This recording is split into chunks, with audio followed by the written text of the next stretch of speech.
बहुत सुंदर लाचारी गीत लेके आई हूँ। आप लोग सुनिएगा ज़रूर। आप लोग के अच्छा लगे तो वीडियो को लाइक, चैनल को सब्सक्राइब जरूर कीजिएगा। आप लोग के दिल से धन्यवाद। अपने सुख न खातिर निबिया लगवलो, अपने सुख न खातिर निबिया लगवलो। झर गईले निबिया हो, झर गईले पाताए पिया जौन करयाने के आशा, ए पिया जौन करयाने के आशा, ए पिया जौन कर। अपने सुख न खातिर निबिया लगवलो, अपने सुख न खातिर निबिया लगवलो।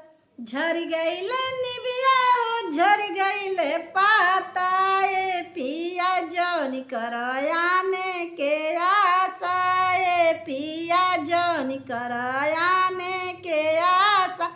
अपने सुख न खातिर कोठा उठावलो, अपने सुख न खातिर कोठा उठावलो। अइहे दे दिनिया तो बाँट ली है आधा, ए पिया जौन करयाने के आशा, ए पिया जौन करयाने के आशा। अपने सुख न खातिर कोठा उठावलो, अपने सुख न खातिर कोठा उठावलो। अइहे दे दिनिया तो बाँट ली है आधा, ए पिया जौन करयाने के आशा, ए पिया जौन करयाने के आशा। अपने सुख न खातिर बेटा बियाहलो, अपने सुख न खातिर बेटा बियाहलो। अइहे पतोहिया छोड़ाई दिहे नासा, ए पिया जौन करयाने के आशा, ए पिया जौन करयाने के आशा। अपने सुख न खातिर बेटा बियाहलो, अपने सुख न खातिर बेटा बियाहलो।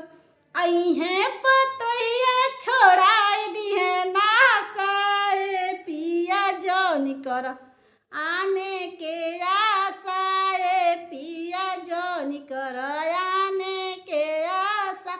अइहे पतोहिया छोड़ाई दिहे नासा, ए पिया जौन करयाने के आशा, ए पिया जौन करयाने